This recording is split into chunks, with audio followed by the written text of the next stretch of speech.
এবার ঈদেও হয়নি ফেরা ঘরে,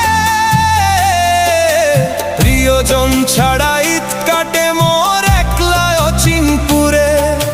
নিঃসঙ্গতা কুরে কুরে খায় তবুও মুখে হাসি, আমি যে প্রবাসী, আমি যে প্রবাসী। সবাই ভাবে প্রবাস মানে